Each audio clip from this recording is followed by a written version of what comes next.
You're listening to DraftKings Network.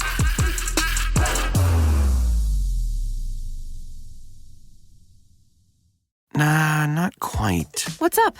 Sell my car on Carvana. It's just not quite the right time. Crazy coincidence. I just sold my car to Carvana. What? I told you about it 2 days ago. When you know, you know. You know? I'm even dropping it off at one of those sweet car vending machines and getting paid today. That's a good deal. Oh, great deal.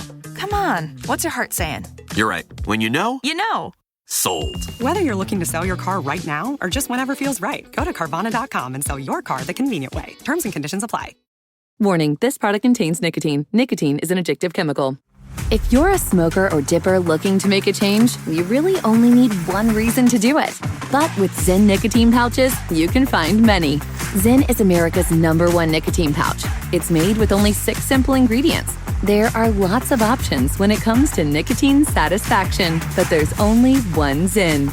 Learn more about Zyn and find your reason to make a change by registering online at Zyn.com.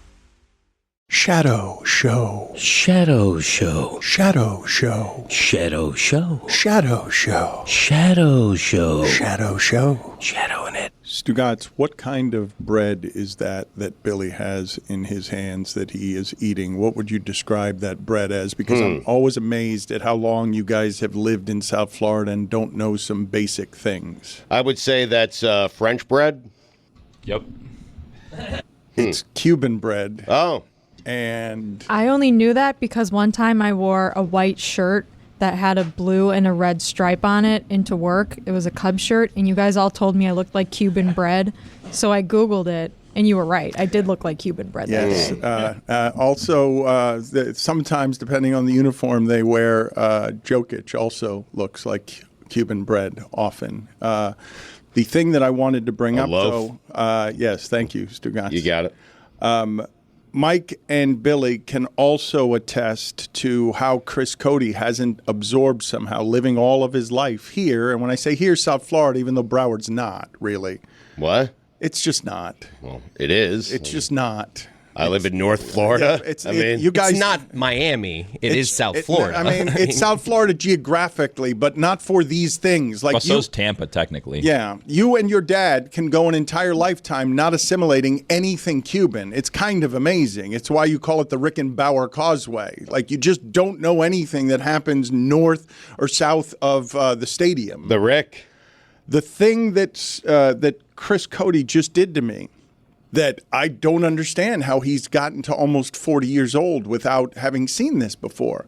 He caught me moments ago visiting my childhood when Grandma would have a piece of Cuban bread and I would dip it in my café con leche. And Chris Cody walked by and asked, "Is that a thing?" And I just don't know how you live in South Florida for as long as you have without ever seeing somebody dip Cuban bread in café con leche. Sometimes when you see a larger man doing something with food, you're like, that could just be something he's doing. I do plenty of things that if you saw, you'd be like, oh, is that a thing? And I'd be like, no, this is just me doing an odd thing. Who was the larger man? It was Dan dipping a piece of Cuban bread in coffee. Well, and he was just like dipping it. Trading barbs. That's odd for a dude that's almost 40. Yep. Is he over 40? Me? No. Not yet. Almost.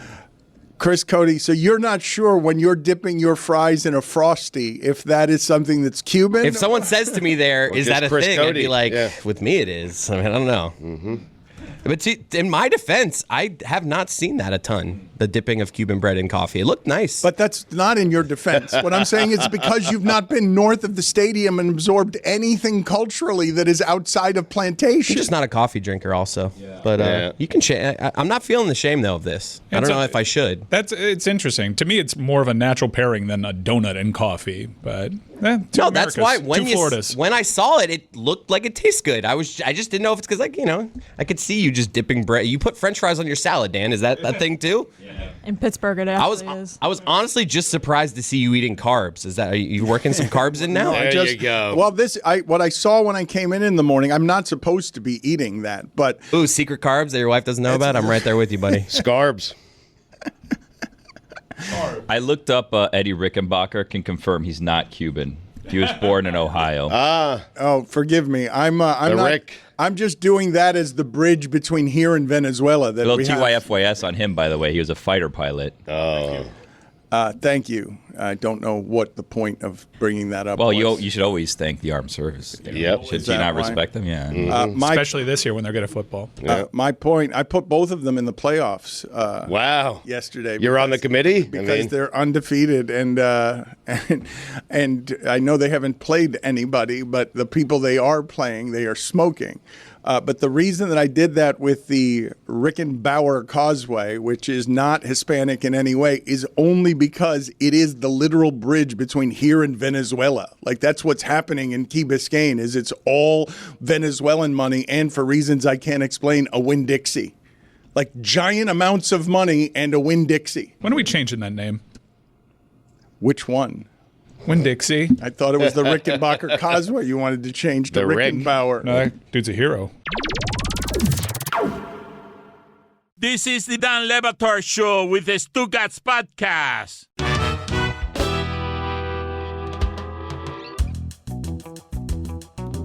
Today's episode is sponsored by DraftKings. Stay tuned because you'll hear more about DraftKings and all it has to offer throughout the show. DraftKings, the crown is yours.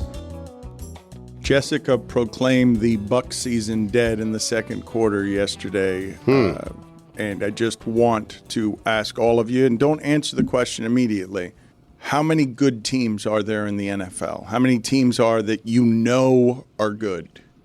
I actually wanted to ask you, Dan, are the Bucs now one of the teams that you would say you don't have to play anymore for the rest of the season? Because yesterday you said that there are 10 teams. You would just tell them, hang up the cleats. We don't need to see any more. Have they now entered they are that not realm? one of them. Look, there are 20 teams in the league. They're going to finish between 7-10 and 9-8. And not a one of them have a chance to win the Super Bowl. I know, and so 9 and 7s have won Super Bowls before. This is not going to be one of those years. It's going to be you got 20 teams that are between that can be either worse than 7-10 or 7-10, and you know, I'm going to say 9-8. Like, it's just everybody. And I don't trust Baker Mayfield to win enough playoff games to win the Super Bowl, and neither do you. None of you do. Like, he could be playing better, and you can like him as a quarterback, and you're going to expect that interception in the red zone. Which one? That ends up that just ends their season. I really do want to get that answer from you guys, though. How many teams are there that you know are good? Because now we get into the good ones also getting hurt. The ones that you know are good that are going to get hurt. Like, look at the fourth headline on ESPN.com today, and we're not even halfway through the season. Listen to this. 49ers, Ayuk tears ACL and MCL. Debo in the hospital. That's the fourth headline on ESPN.com. That was one of the teams we thought was going to be good, but now they're going to be injured. And the reason that I bring this up is because I want to talk in general about injuries and health in that sport. But before I do so, I want to play some sound for you last night. Can I answer the question? Sure. 3. 3 good teams in the NFL? Yep. Chiefs, Ravens, Lions. There's no fourth? You're not believing the Green Bay or the Vikings? I'm not believing in the Packers. I do not believe in the Vikings. I'm not going there with Tampa Bay. I'm not doing it with San Francisco. Those are my teams. Maybe Washington. Tampa did beat Detroit. Yeah, well. But they lost Evans and Godwin. They can hang it up for the year. Godwin one is bad. They need to make a trade. Maybe Tyreek Hill? The Green Bay defense is very good. C.J. Stroud, I don't know that anyone even noticed this, but he was 10 of 21 for 86 yards on Green Sunday. Bay's defense is actually, because I had that taken, I was corrected. They've had timely turnovers, and this was probably their best performance. But you can absolutely move the ball on Green Bay's defense, even though I would put Green Bay in that class, certainly of good teams. You can move the ball against almost every defense except the Chiefs and the Chargers. Like, there are what you say timely turnovers. I'm going to say pass rush causes those, and I'm going to say their secondary is good because they can get pass rush. But I'm not sure that they're good either. I'm not totally positive. I have 2 good teams. 2. Chiefs, Ravens. Let's just run it back AFC Championship game 10 times till January. Winner gets the Lombardi Trophy? Best of 10 series. I like it. Well, And then if it's tied, we just play an 11th game, and that's the Super Bowl. You saw the numbers on Derrick Henry last night, right? He was available for 1 year, $9 million, 15 carries, 169 yards. That's 11 yards a carry. Yeah. They've got the best rushing offense through 7 games we've ever seen.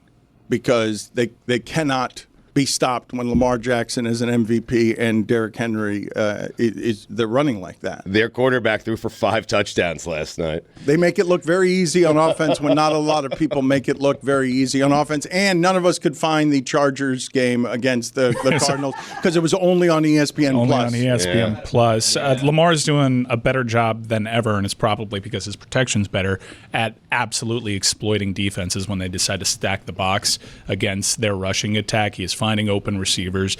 He's broken away from what he did earlier in the season, which was just lock in on Zay Flowers, which hasn't been a super efficient play. So he is spreading the ball around. I'm really impressed with Lamar Jackson. I think he's somehow better this year than he was in his MVP seasons. I want him to win a Super Bowl so badly because my fear is, much like Peyton Manning, who didn't win enough Super Bowls because Tom Brady was hogging all the Super Bowl trophies. My fear for Lamar Jackson is he wins MVPs. He'll probably win his 3rd this year, not win a Super Bowl, because Patrick Mahomes is hogging all the Super Bowl trophies. I think, you know how Steph Curry, in the eyes of some, had to prove something in the NBA Finals? Only you. Well, only you. Okay, but he did, definitively. And me. Okay. I mean, lost an MVP to Andre Iguodala. It's embarrassing for one of the greatest players with ever. You. Yeah. But it's Steph was wandering around the entire offseasons, all before that, hoping to prove something to just you because you were questioning I him. appreciate it, and I gave him his flowers. But you want them to win a Super Bowl, I'd say, provided Two that the, Super Bowls, as we discussed yesterday. provided that the opposing team scores more than 13 points. That won't happen because historically he doesn't win in the playoffs if the opposing team scores more than 13 points. So Lamar Jackson absolutely has proving to do, and I think in this one I have a little bit more company. You have a lot more company on this one than you did on Steph Curry because we have seen him. We've seen what we believe to be, when you're watching that team, it's them, the 49ers, and the Chiefs, as clearly the last 5 years, those have been consistently good teams in a league where everybody gets hurt and you never know who is any good. And when you say to me, the Chiefs are good. I know on reputation they're good. I know their defense is good. But Patrick Mahomes has not been good this season. Like, somehow, statistically, offensively, weirdly, you trust that guy's going to figure it out in the postseason, but he's been kind of Bo Nixie in terms of touchdown to interception rate. It's been weird because if you watch the games, too, they're winning the games because in timely fashion, he becomes Patrick Mahomes and he does something, and it's not always with his arm. But it's a very strange season. It's kind of like it's being statistically compared to the season that Peyton Manning had when he won the Super Bowl with the Broncos, where he was an absolute shell. 9 touchdowns, 17 interceptions Wow. is what Peyton Manning had that season. Yeah, but that was the second Super Bowl. Big one. I was just going to ask you that, Stugotz. So Lamar Jackson needs to win 2, right? Yeah. Because if he wins 1, it's worse than not having any. Correct, yeah. You need to win 2. If you want to be considered one of the all-time greats, you have to have 2. You just do. Anyway, speaking of all-time greats, Belichick is no more effusive on any player than he is on Ed Reed, Stugotz. I have not heard Bill Belichick talk about Tom Brady the way that he talks about Ed Reed. Bill Belichick, I told you, one of my favorite sports quotes of all time was Bill Belichick was so rabid after beating Freddie Mitchell in the Super Bowl with the Eagles that he gave Peter King the quote of just simply of Freddie Mitchell, "He's terrible. I was happy when he was in the game." Which, is a great quote from any coach, but that coach saying it about somebody basically ruins anything that you might have thought was positive about Freddie Mitchell. So when Bill Belichick talks this way about Ed Reed, I'm telling you, Stugotz, I've never heard him talk this way about Tom Brady. There's no player in the history of the sport that, not Lawrence Taylor, not anybody, that Bill Belichick loves more than Ed Reed. Yes, in the fourth quarter, best safety I ever faced, he and Troy Polamalu. What made him so special in your eyes? Oh, my God, everything. Where do you start? Run force, tackling, man-to-man coverage, blitzing, disguise. He was great in the deep part of the field. Great speed, range. Then when he got his hands on the ball, he could score from anywhere. 105, 108, 100, whatever it was, yard returns on the interceptions. And then his punt blocking. When we played against him, we had a different punt protection whenever he was in the game to make sure we doubled the guy. We found somebody else not to block. We put 2 guys on Ed Reed. Now, luckily, he wasn't in there on every punt rush, and there were times where we played against him where he didn't rush a punt the entire season. But if he came into our game, we were double him. He had his own punt protection. Only player I've ever done that against in my entire career. So it was everything with Ed Reed. Audio audience, I'm not making up. This is true. Bill Belichick, the first half of that clip was rubbing his nipples over his shirt. He was so happy to be talking about Ed Reed, who I would classify as, and this is not a small thing to say, the single most respected player in the history of the University of Miami program. There's lots of malfeasance there, though. But respected. Not with Ed Reed. I mean respected by others, respected by colleagues, teammates, the people who dole out the respect. I don't know who I'd put second. Sean Taylor. Sean Taylor. But only because he died where people would put it there. No. It most certainly helps his legacy, but no. It's Ed Reed and Sean Taylor. Sean Taylor. Braxton Berrios. Sean Taylor was feared. Ed Reed, universally respected. I'm making a distinction there. Fine, you can say Sean Taylor. But Ed Reed comes on later in the program, Stugotz, with the Mannings. And if I were writing a comedy script for him making it awkward, where the Mannings are just trying to get back to football, the Mannings and Omaha Productions are the future of what this league is going to try and sound and look like. And Ed Reed just comes into the proceedings and says, all of this they're doing out here, it's really unhealthy. And Peyton just keeps trying to get back to the game. That's the new thing, right? That's the Guardian cap. That's the Guardian cap. Most guys wear it in practice, but you can wear it in the game if you want to for safety. Oh, he got him. Oh, he bobbled it. He bobbled it. Now, how much safety is that, though? It's an extra layer. It's an extra layer of protection. Like I said, all the players are wearing them during training camp at practice, and then players are allowed to wear them if they want at the game. So it's another layer of protection. So makes sense. You really think that protection is going to do something past that carbon fiber that's on the helmet? Usually when a boxer knocks somebody out, he punched the crap out of him in the jaw. He don't hit him in the top of his head. He gets hit here. So when a person gets knocked out, their neck is going to snap quick. It's going to send a shock in their nerve, and it's going to make them go numb. It's not going to be just from the frontal lobe. It's going to be because of the head movement of the lack of muscle strength in the neck, or the weakness thereof that happens over time in the game is called fatigue. Ed, your Ravens are giving up some easy touchdowns here. They need a little pep talk from you, buddy. It's great. Bravo, Ed Reed. Bravo, Eli Manning. Eli killed it. Eli's face the entire time was great. That's the funniest thing I've ever seen Monday Night Football adjacent. Them frontal lobe got me too. Well, how about neck? Your neck. I thought he was going to mention spine. All of this is happening the evening after Tua does his press conference and uses the phrasing, the death of me, when talking about how much he loves football and the need to continue playing football, because you couldn't write that. If you were writing dark comedy, you couldn't do it better than that, where Eli and Peyton, who are pretty good on their feet and can, present to the public what they think football wants to feel like to both the league and the public. It's not a coincidence, Stugotz.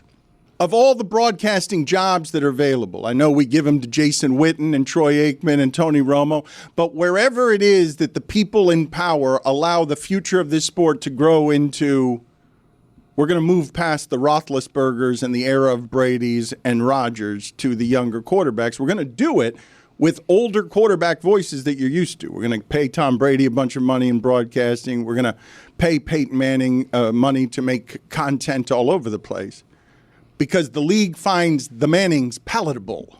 They're really acceptable, really easy to sell as the face voice of a league and the appearance and politics of the league. Like fit anywhere, not going to be found, not a whole lot of people are going to hate the Mannings. Like, they might hate them for sports reasons, but they're fine with them being the bridge to the future. For those guys to try and represent what they're trying to represent on Monday night, and Ed Reed coming on and saying, let me tell you what's real about this. These cartoon, ridiculous helmets that they're trying to protect their brains with. I've been out there playing. The top of the head doesn't have anything to do with what we're doing out there. The Mannings are trying to promote football. And Ed Reed is trying to protect the players. I don't know if he's trying to do that. He's asking questions. No, he's not. I don't think that the Mannings are promoting football, and Ed Reed is here to show you the unvarnished truth of what football is. Wait, that's the truth? I don't know if there were facts behind what Ed Reed was saying. He was asking. Let's listen to this again because the question. You're right.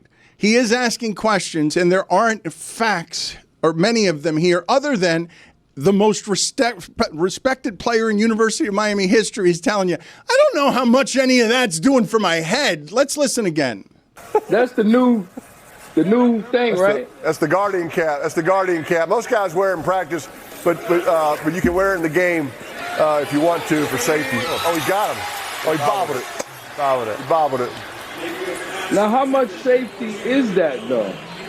It's an extra layer. It's an extra layer of protection. Like I said, all the players are wearing them during training camp at practice, and then players are allowed to wear them if they want at the game. So it's another layer of protection. So makes sense. You really think that protection is going to do something past that carbon fiber that's on the helmet? Usually, when a boxer knocks somebody out, he punched the crap out of him in the jaw. He don't hit him in the top of his head. He gets hit here. So when a person gets knocked out, their neck is going to snap quick. It's going to send a shock in that nerve, and it's going to make that go numb. It's not going to be just from the frontal lobe. It's going to be because of the head movement of the lack of muscle strength in the neck, or the weakness thereof that happens over time in the game is called fatigue. And your Ravens are giving up some easy touchdowns here. I need a little pep talk from you, buddy. Who cares about the next? Stugotz, more muscular. Mm-hmm. I have lost 10 pounds. Have you? Yeah, using my Peloton. I've had the Peloton in my house. So my daughter, she wanted me to get a Peloton. Yeah. I did. She used it a couple of times. Great endorsement. But once she left to college and the Peloton was just sitting there in my office and it wasn't being used, I said, you know what? I got to use this. And I have lost 10 to 12 pounds, Billy. So I started using Peloton as a bike. Obviously, that's like what they're known for. But recently, I discovered all of the other classes that they have. So they have like a series of weightlifting classes. They have programs, which for me, the programs is great because I don't have to think about what I'm doing. Sure. If not, I just go and I pick a class at random and I don't know that I'm actually accomplishing anything. I would like some recommendations on classes because I keep going to the same class. Okay. It's the Grateful Dead class, by the way. You do like a 4-week core program with Emma Lovewell. Right. I would recommend that one. Okay. Anyone can do that. Any level starts out, easy, and then you work your way up. And then there's like a core program 2 that you can do after core program 1 if you want to do that. Yeah, if you graduate. Wait a second. You have to graduate course 1 to get to course 2, the harder course? Well, you can start at course 2 if you want, but I eased my way in. I did course 1 first. Then you can do some strength classes with Andy. Love a strength class with Andy. He really puts me through it. I get up and I'm like a sweaty mess. And I'm kind of disgusting and I love it. You know anything about Peloton, Stugotz? What? Peloton coaches, they walk the walk. Really? Yeah. Do they talk the talk? They have sub 3-hour marathon runner coaches. They have military trained athlete coaches, former college basketball player coaches, and so many other well-rounded coaches on their team. All this experience really shows in their classes, which are never short of challenging. You can do some resistance band classes. I got some resistance bands lately. You're my teacher. Am I? Yeah. No, I'm not. Well, I just go with the program so then I don't have to think because I don't know. I don't actually know what I'm doing. Anyways, what's the like Mr. Olympia, right? Is that what it's called? Yes. The one where you go and you're like lifting Tony like Atlas. Giant boulders. Yeah. Hey, we should talk to Magnus again. That's Mr. Olympia. Yeah. Yes. What did I say? Olympus. Did I? I don't know. Anyways, find your push, find your power with Peloton at onepeloton.com. Don Le Batard. I just heard a song that had Frank Sinatra singing from the window to the wall till the sweat drip off my balls. Stugotz. The window to we all heard the that, right? walls till the sweat drops down my balls. So what I'm saying here, all these females crawl, singing, oh, skeet, skeet, goddamn. Old Blue Eyes. congratulations on your Suey nomination. This is the Dan Le Batard Show with the Stugotz.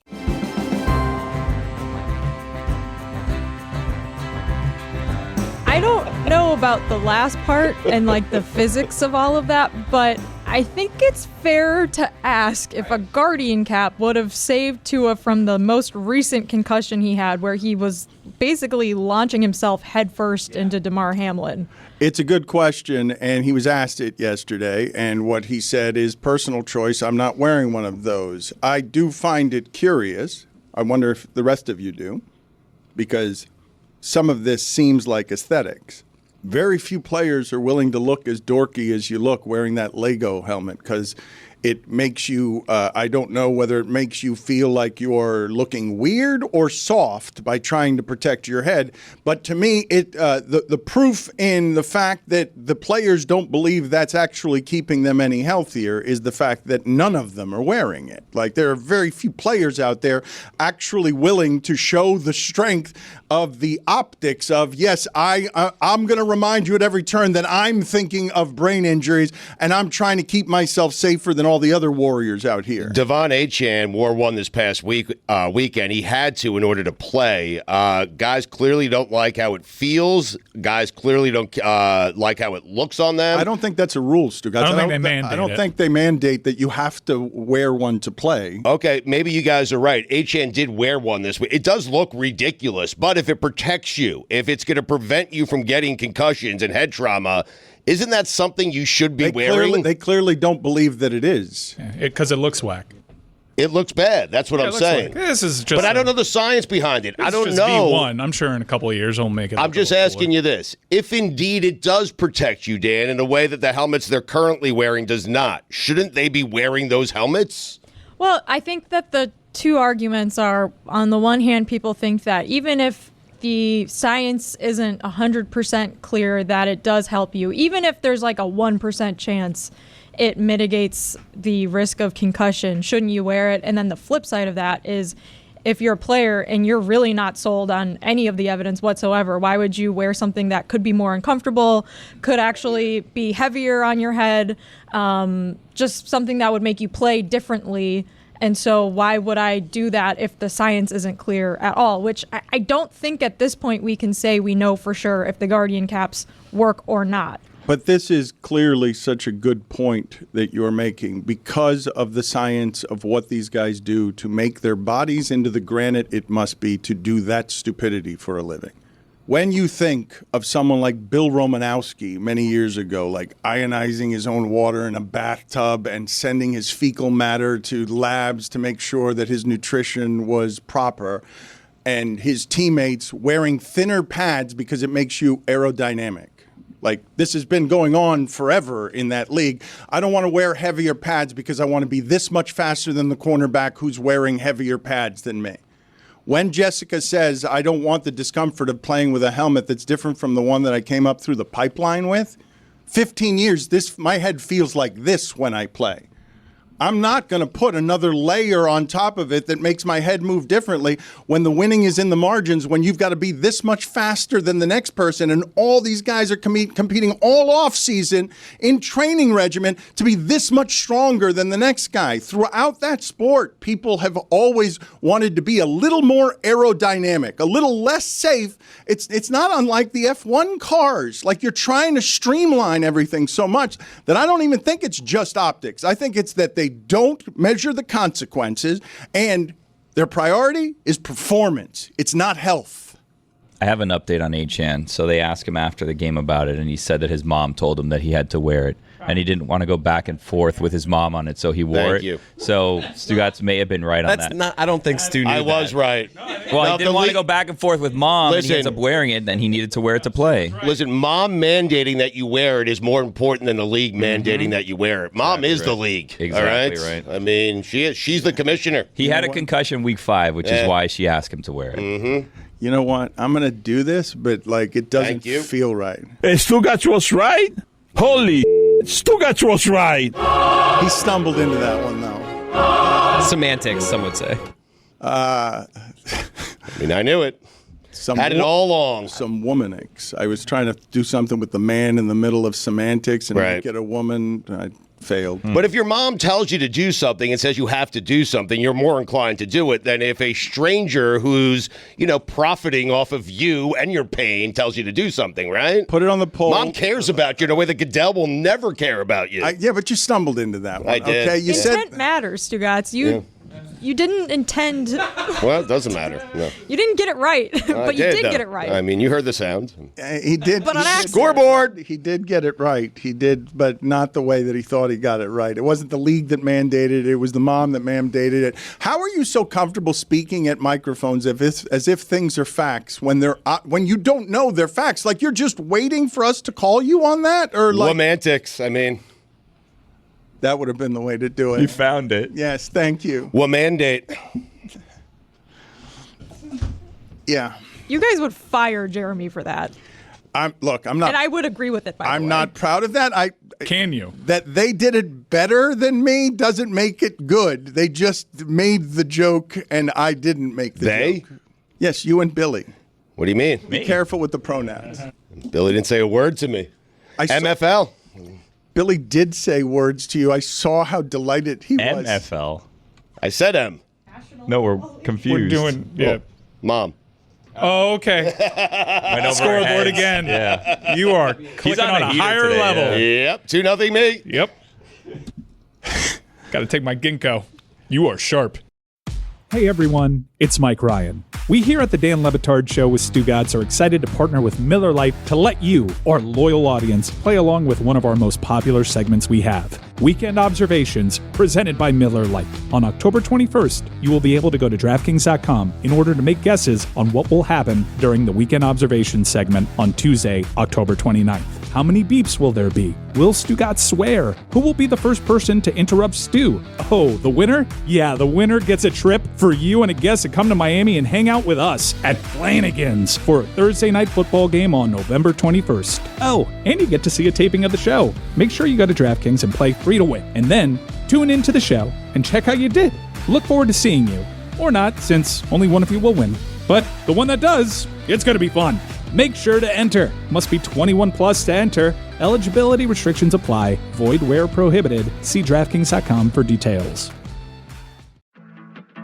All right, folks, it's Mike Ryan. Need to talk to you about Game Time. For my money, the best secondary ticket marketplace there is. And now with basketball season right around the corner, they're playing preseason games. We got regular season NBA right there. You can feel it in the air. You want to be at those games. The sights, the sounds, the celebrities. I get it. So why don't you use Game Time to find your NBA ticks? And now Game Time has this new exciting feature called Game Time Picks that makes getting tickets to see your favorite teams play live even easier. Game Time Picks filters out the fluff to show you only incredible deals on great seats so you don't have to waste your time searching through thousands and thousands of tickets. With Game Time Picks, it helps to make curation easier to save more on sports, concerts, comedy, theater, and more. All in pricing too, folks. You click a little button and there are no surprises at checkout. Take the guesswork out of buying tickets with Game Time Picks. Download the Game Time app, create an account, and use code Dan for $20 off your first purchase. Terms apply. Again, create an account and redeem code DAN for $20 off. Download Game Time today. What time is it? Game time. Dan Le Batard. Look out now. Just Jack White doing Elvis and Dewey Cox. Stugotz. She hits it out of the park. Harry Carey is who that is? It's Will Ferrell doing Harry Carey. And Elvis occasionally. Look out now. This is the Dan Le Batard Show with the Stugotz.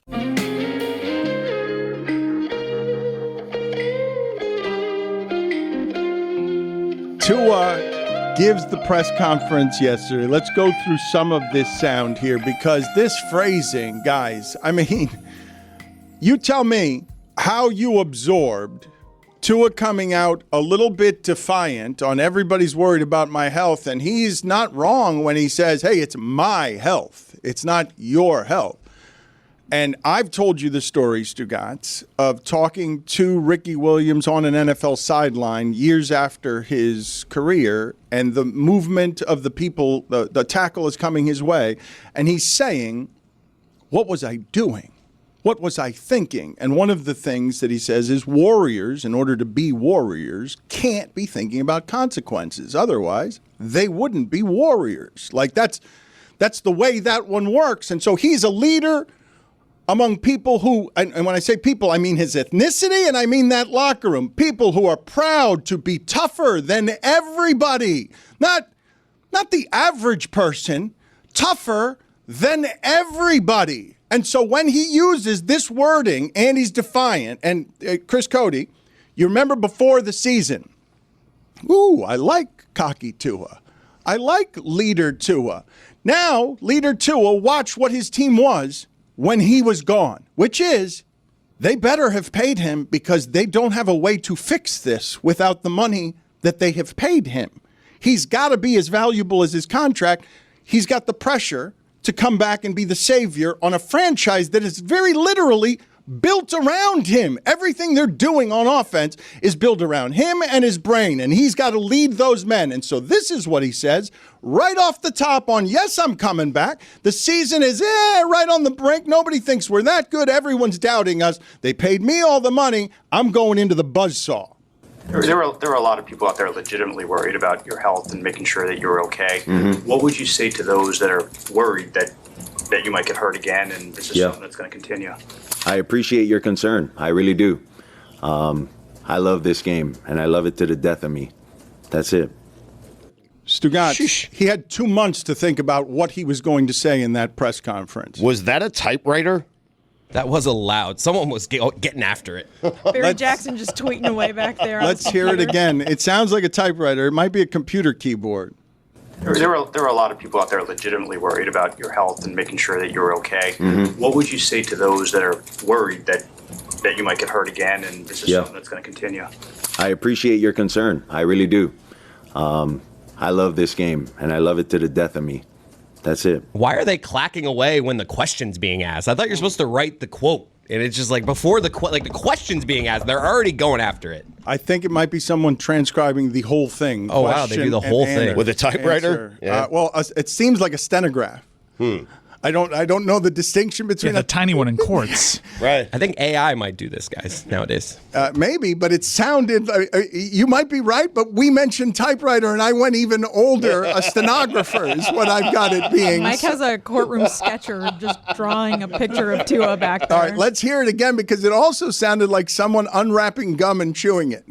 There are a lot of people out there legitimately worried about your health and making sure that you're okay. Mm-hmm. What would you say to those that are worried that you might get hurt again and this is something that's going to continue? I appreciate your concern. I really do. I love this game, and I love it to the death of me. That's it. I've never even heard I love something to the death of me. I've never heard that as an expression. Yeah. I love it to death. Yeah, I've heard derivatives of that. Yes. Love it to death till the casket drops, so they put me in the dirt. It just the big nap. Yeah, in retrospect, probably not the wisest choice of words. Well, I think he had 2 months to think about it, and I don't think that was an accident. Like, I think that was purposeful. I think that you have Stugotz. Let's think about this for a second, okay? This is the most polarizing Dolphin of my lifetime. I don't get it totally. It's sort of the math and the numbers of the sport and how you value quarterback and is someone a system quarterback and we're going to doubt this person all the time. But does anyone disagree with that in terms of the reaction of Tuanon? It's the most polarizing thing you've ever seen around a Dolphin, a most us against the United States type of thing, where if you believe in this little thing, you believe he's going to make offense forever, that the passing yards are real, and the rest of the country is saying he's not that good and your team's not that good. I think that's fair. I think it's totally fair. Yeah. Ricky Williams wasn't really polarizing. No. Most people were. It was a different time. Most people were staunchly anti-Ricky when he was doing all that stuff. Yeah. Oh no, Ricky was positive until he took away the feel good, and then he became unpopular. But that was after his career. I've never seen anything like this. And so we've also seen because he's grown from a college kid into an adult with all of the responsibilities of sort of being the radioactive epicenter of a regional sports city. Miami loves to fight the country on sports shit. And we've had it a couple of times with the UM football program and with LeBron and Chris Bosh and Dwayne Wade, but not a lot. And this one brings that, where if you believe in this thing, you're fighting everyone in the country who just sort of says, that's Brock Purdy without Brock Purdy's weapons. Not all, the 6 guys. He's got a couple of guys instead of 6 guys, but it's Shanahan Light is their coach. It's all unraveled on him in 5 games, where all of a sudden, whatever you thought of him before is evaporated because a playoff loss in Kansas City, and, his shit don't work unless the quarterback's in there. Yeah. It's interesting. I'm trying to think who would be the second most polarizing player in Dolphin history. Is it Richie Incognito? Is it Ted Ginn? Let's think about this for a second. Does anybody want to help Stugotz? Because the Dolphins, keep in mind, they've gone a quarter of a century being a regional team that's not interesting to the country. Maybe it's Jason Sanders. Ryan Tannehill was I think if you're pretty doing divisive. most polarizing Dolphins, Flipper probably. Yeah. He wasn't polarizing. He was just popular, wasn't he? Complicated legacy. Yeah. Well, that was because of people and how they entrapped him, not Flipper. What was Flipper's? Don't do a deep dive into Flipper, Dan. Don't read his old tweets. Exactly. All right. I don't know Flipper's history. I'm going to have to take your word for it. I'm going to play some more Tua sound here, though, Stugotz, because I do think the macro is super interesting. The only reason the Dolphins have gone from a regional team to a national team the last couple of years after 20 years without a playoff win is this guy. Yes. They went right back to being the Jags-Patriots game as soon as he leaves. Yep. He's their primetime player. We could talk about Tyreek Hill and Waddle if you want, but you saw what happened to them without Tua. The whole thing functions around him. And now he's being asked to come back and be worth the money and be confident and be leader guy and do it all while you might be risking your life a little extra than everyone else. And so here he talks about the risk. You said it's obviously your decision, and you have so much more information than we do. But how much risk do you think you're taking to play again, if any more than the normal play? Well, how much risk do we take when we get up in the morning to go drive to work, get into a car crash? Maybe I don't know. Everything I think takes risk. So, to answer that question, every time we all suit up, we're all taking a risk that we could potentially get hurt, whether it's a concussion, a broken bone, anything. You get up off of the bed the wrong way, you potentially could risk you spraining your ankle. There's just risk in any and everything, and I'm willing to play the odds. That's it. You guys are laughing back there, and I just saw mouth the words Howard Bryant, who tore both his hamstrings getting out of bed. That would have been great if Tua was like, you could be like Howard Bryant. Tear both your hamstrings. Dan, Flipper did not believe in a woman's right to choose. Yeah, and he's all over these flight logs. Yep. Wow. There are all sorts of videos of Dolphins. If they had human resources department or Dolphin resources departments, they would be accused of sexual harassment and inappropriate workplace conduct. Yeah, they don't like menstruation, straight up. Well, but no, that's is that right? I think they like to have. I mean, neither do I. Mike's like Ed Reed right now. We don't really know what he's saying back there. I think Dolphins like to have sex. Very horny. Yeah, they are. But if someone's menstruating, get out of the water. You're saying they don't like that? Because I thought it just makes them all crazy. Frontal lobe. But I think crazy from pleasure, not crazy because I think. No, I know they're horny too, but it's just maybe they get psycho horny, like men. Yeah. That's why my wife calls me Dolphin.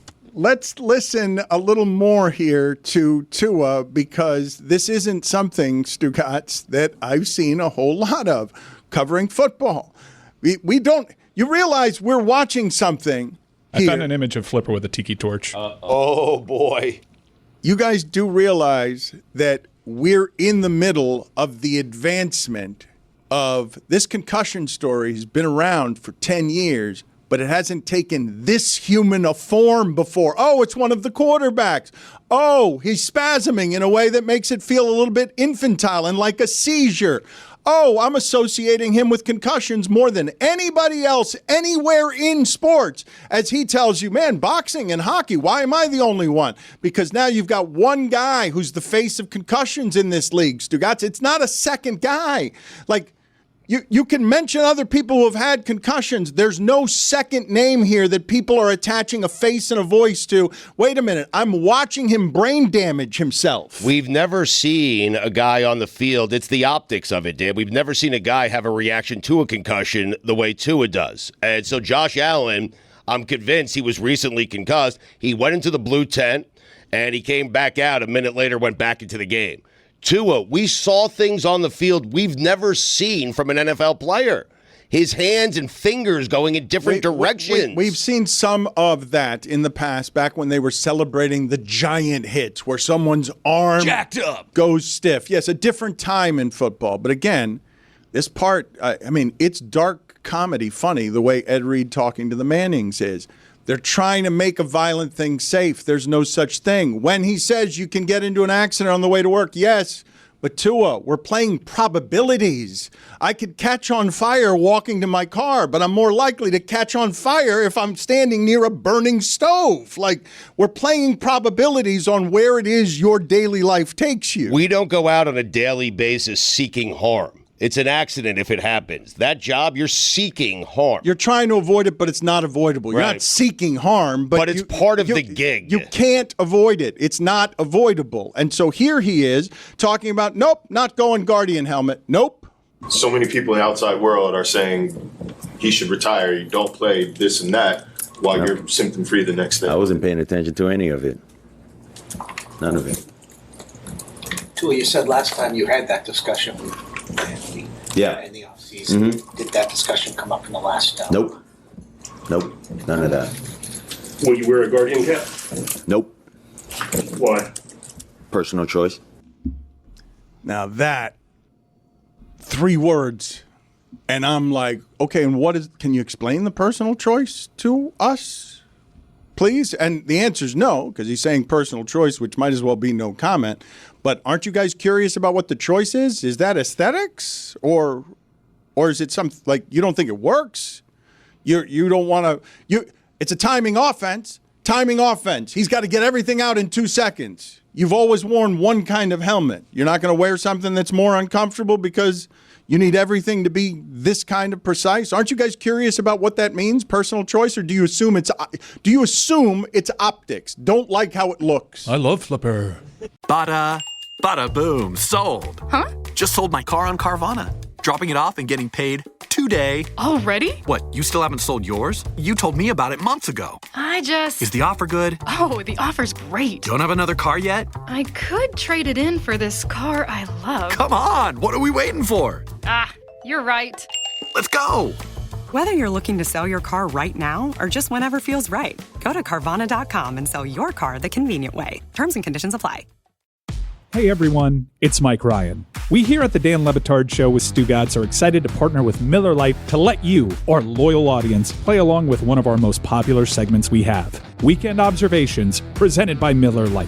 On October 21st, you will be able to go to DraftKings.com in order to make guesses on what will happen during the Weekend Observations segment on Tuesday, October 29th. How many beeps will there be? Will Stugotz swear? Who will be the first person to interrupt Stu? Oh, the winner? Yeah, the winner gets a trip for you and a guest to come to Miami and hang out with us at Flanagan's for a Thursday night football game on November 21st. Oh, and you get to see a taping of the show. Make sure you go to DraftKings and play free to win. And then tune into the show and check how you did.